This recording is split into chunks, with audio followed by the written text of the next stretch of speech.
Nasib apes yang dialami Andre, warga Muara Kuang, Kabupaten Ogan Ilir, sudah menjadi korban kehilangan HP pas lagi tedok di kosan yang dirinya tempati. Atas kejadian tersebut, korban laju datangi Polrestabes Palembang bikin laporan polisi.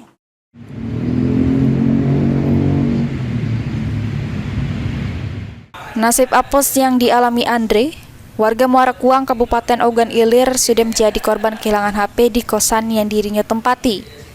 Atas kejadian tersebut, korban laju datangi sentra pelayanan kepolisian terpadu bikin laporan polisi. Kejadiannya dewek pada malam hari, pas korban yang sedang tedok nyenyak di kosan yang berada di Jalan Sila Beranti, Gang Satria 1, Jakabaring, Palembang. Yang mana korban terbangun pas pagi hari terkejut kalau pintu kosannya sudah terbuka, dak taunya HP korban sudah melengket digasak maling. Korban dewek nanya sama tetangga sekitar terkait HP-nya yang lengket, tapi dak kate yang tahu, cuma tetangga jelas ke sama korban kalau pintu kosannya sudah terbuka sekitar jam 5 subuh. Akibat dari kejadian tersebut, korban kehilangan 2 ikut HP merek Samsung dengan total kerugian diperkirakan kurang lebih 12 juta rupiah. Jadi cerita nggak cawan HP kita bisa hilang 2 ikut itu? Kalau aku kan keluar beli makan, sudah beli makan, aku masuk, seingat aku pintu pula aku kunci, sudahnya aku tidur. Besoknya aku bangun, HP-nya udah ada lagi. Hilang di mana HP itu? Di kosan, dalam kamar. Oh, di kosan dalam kamar. Posisi kosan kita dikunci tadi?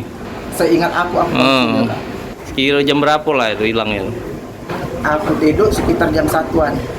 Asal aku bangun, ada lagi. Ya, ada tengok rekaman CCTV tak situ?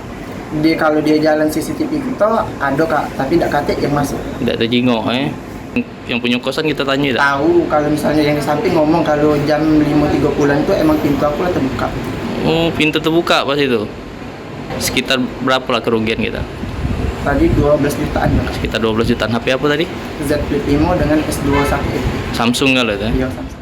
Ini laporan korban sudah diterima oleh pihak kepolisian dan bakal ditindaklanjut oleh petugas Satreskrim Polrestabes Palembang. Suryadi, PAL TV.